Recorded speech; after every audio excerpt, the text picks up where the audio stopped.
హిందూ మతం రక్షించడం ఒక ఎత్తుగా చాలా వరకు మంచిదే, కానీ వేరే వాళ్ళ అంటే మతాలని కించపరుస్తూ మాట్లాడడం అనేది ఎంతవరకు కరెక్టు? నువ్వు మతం మారి ఇది వదలకుండా మోసం చేస్తావు, ఏదో చీట. అదే రాముడు ఉన్నాడు, ఈ తెలంగాణ గడ్డ నిరూపించింది. రాముడు ఉన్నాడు, ఈ తెలుగు నేల నిరూపించింది. రామదాస్ గారు కనబడ్డాడు, ఒక గట్టిగా 150 ఏళ్ల క్రితం త్యాగరాజ స్వామి కనబడ్డాడు. మరి వీళ్ళు చెప్పే గాడ్ ఎవరికైనా కనబడ్డా? అనుభవంలో ఎంతమందిని మీరు చూశారు? రాముడు భక్తులయ్యండి, రాముడి నుంచి నేర్చుకున్న వాళ్ళని, కృష్ణుని భక్తులయ్యండి, కృష్ణుని నుంచి నేర్చుకున్న వాళ్ళని, అండ్ యేసు భక్తులయ్యండి. అంటే అసలు యేసు లేడు అన్నారు మీరు. నన్ను నమ్మితే పరలోకం, నమ్మకపోతే నరకం. ఇదే కాన్సెప్ట్. రతన్ టాటా గారు కూడా నరకానికి వెళ్ళిపోతారా?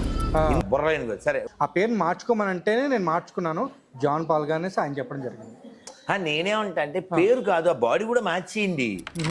హిందువుల వల్ల వచ్చింది కాబట్టి ఎందుకు అది బాడీ? వాడిని అడిగి, నీ సర్వలోక సృష్టికర్త ఉన్నాడు కదా వాడు, గాడి మీద కొట్టించుకున్నవాడు, ఊహించుకున్నాడు, పోయించుకున్నాడు,